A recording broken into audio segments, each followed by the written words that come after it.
You can go to the next slide. Oh yeah, this is one of the my creative side projects, I guess. Those are just different like pixel animations that I did, and also like just work in progress illustration I'm doing on the side. Yeah. Next slide, please. Okay.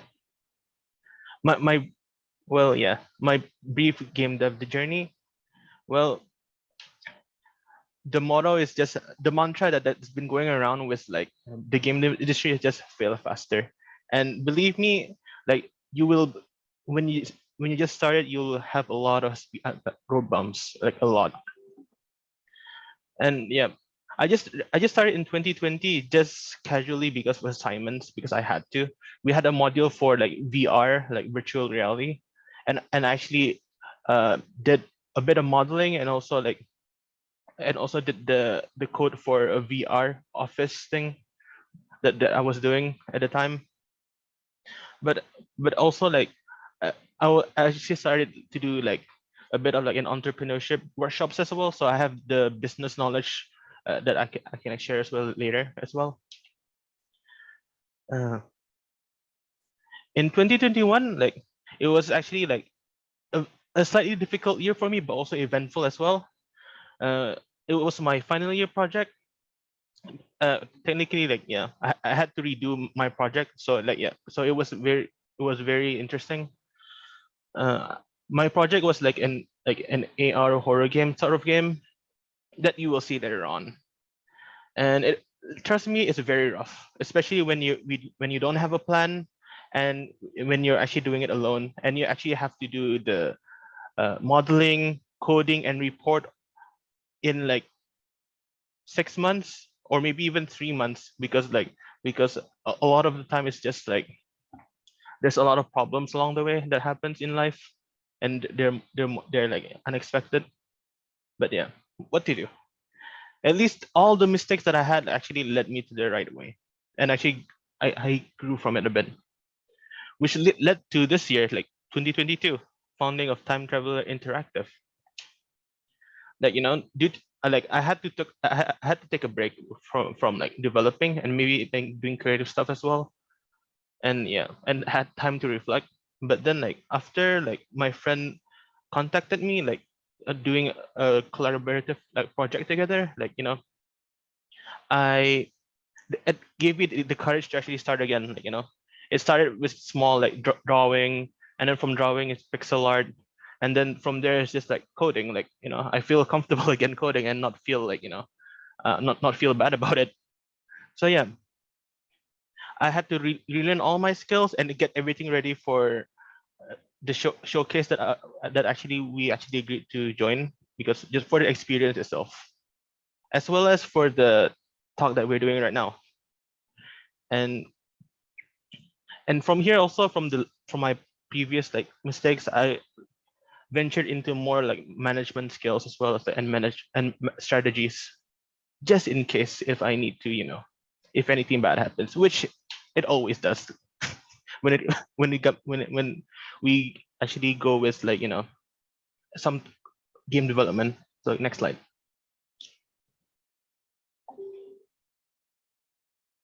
Yeah, this is my first disaster. I mean, technically it doesn't look bad, but it does feel bad.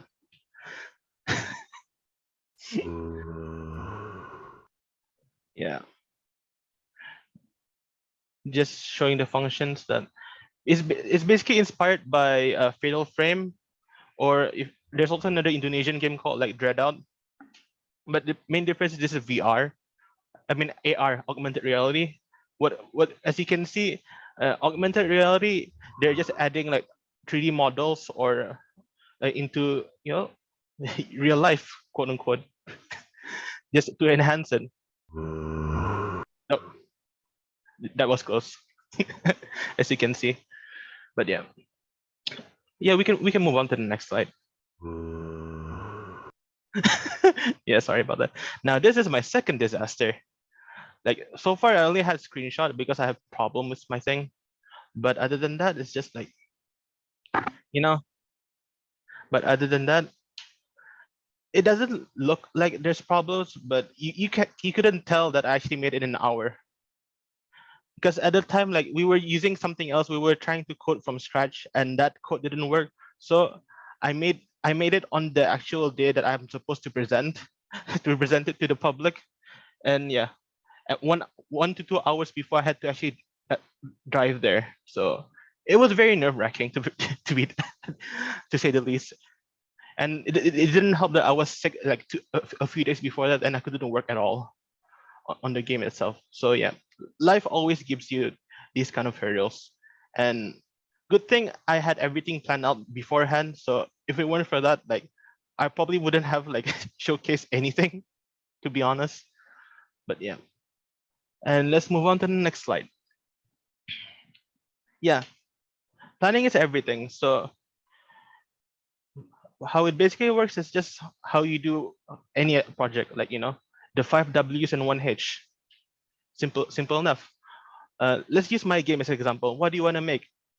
As for the previous one, it's just I want to make a top-down RPG that's like Pokemon, which has pixel art and 2D software.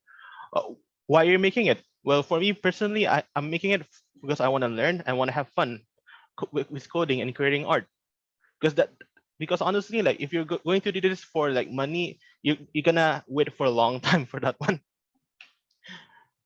But how are we gonna make it? Well, I made I made my previous game using Unity engine, which is an engine is basically a software that you make a game that just like an actual engine, it powers the game itself, using code to make it move. Who are the people playing it? Well, the target demographic for me was like people who are nostalgic for Pokemon and wanted to try a different experience. What where do you plan on release?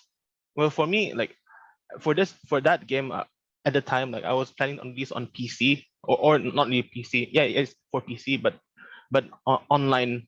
That's why my friend coded in JavaScript, which didn't work out so well. What makes your idea unique, or like what value can you give to your player? Well, for me at the time, it was like, I have this idea for a game mechanic. Like, what if it's Pokemon, but it's simpler? Because when it comes to Pokemon, like there's so many things you have to remember, and then weaknesses and strengths. But yeah, so I just wanted to make it simple, like a card game. Who are you making it? Who's your team? Well, for me, it was just me and another guy. Like, he was my old friend who was interested in game development, so he contacted me, and then we started a company, basically a game studio. And yeah, next slide. And this one is like Scrum.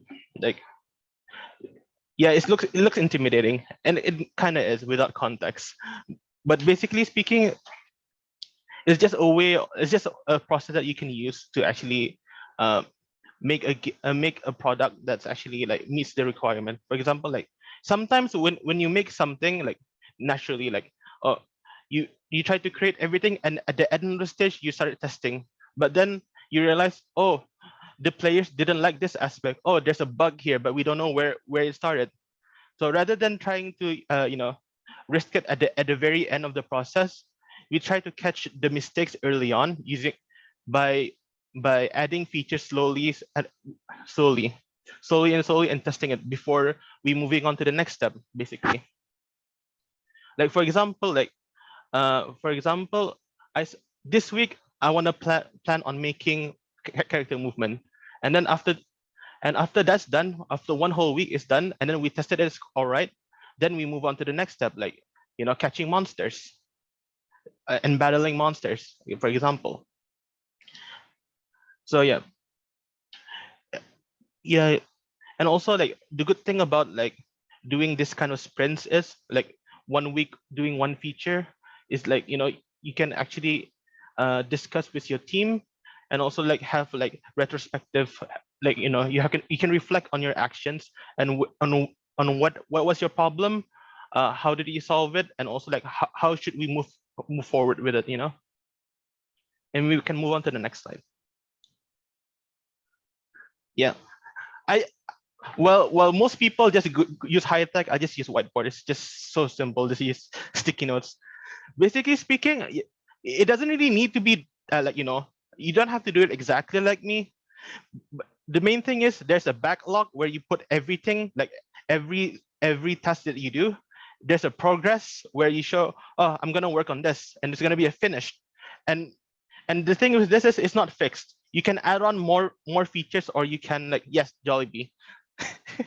You can add on more features, or you can, like, uh, cut it out from the thing if you don't need it.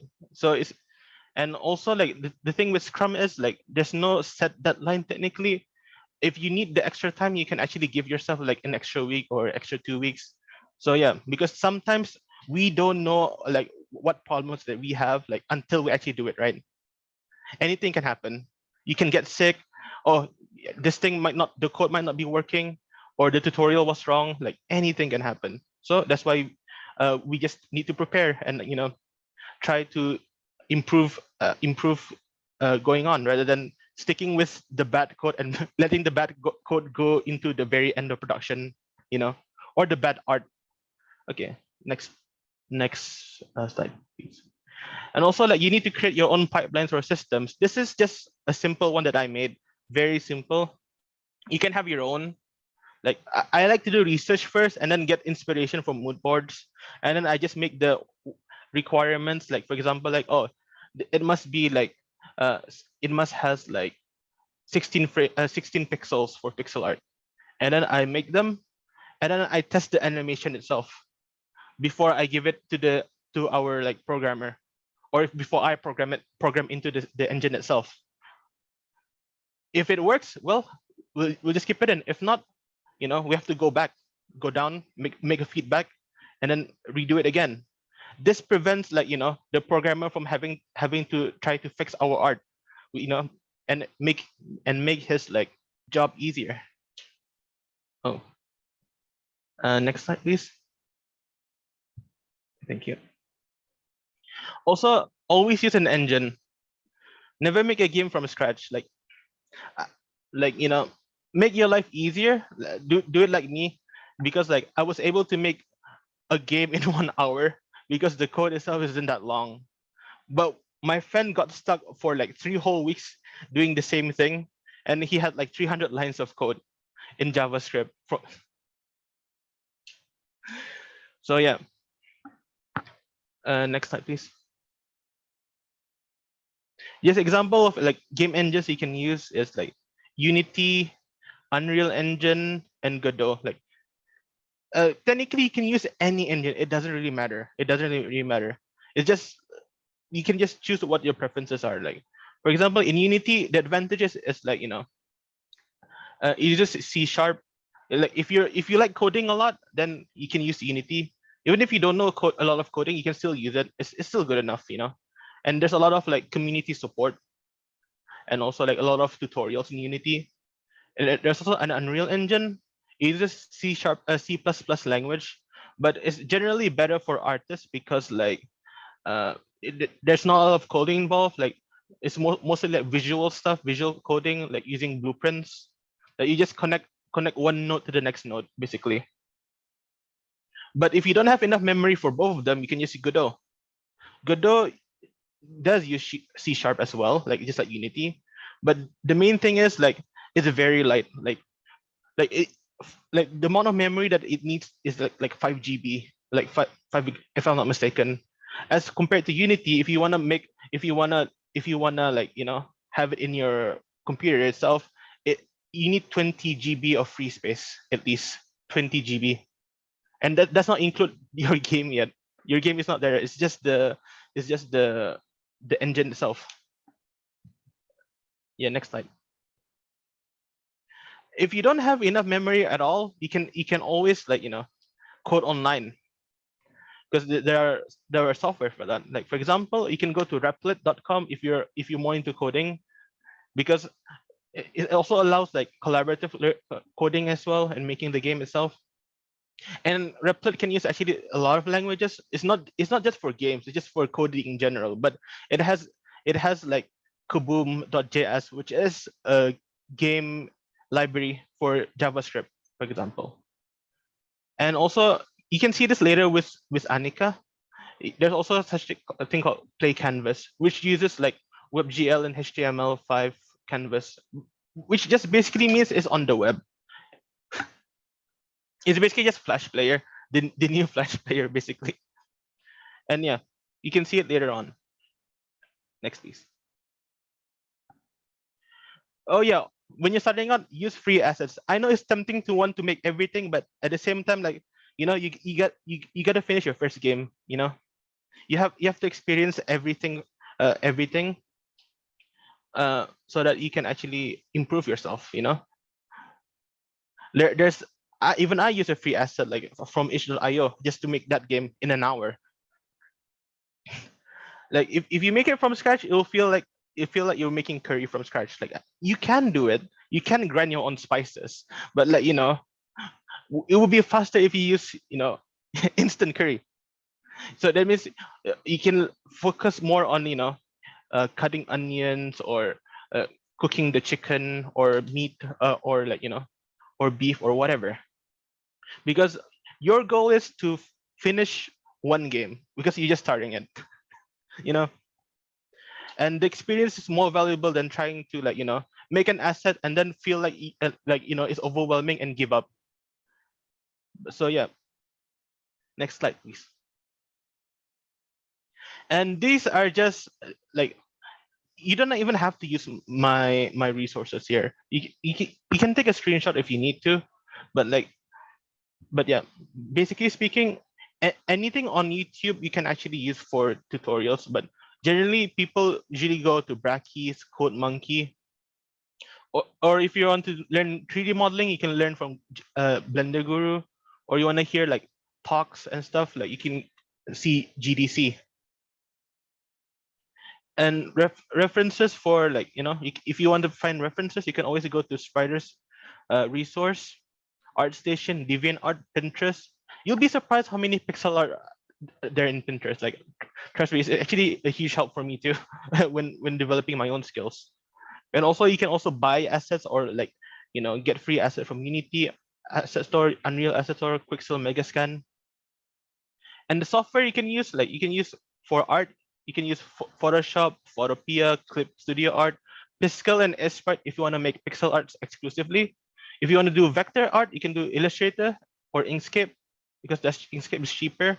If you want to do 3D modeling, you can use Blender, Maya, or Substance Painter. And that's basically the basics, like a very brief overview on like game development and game production.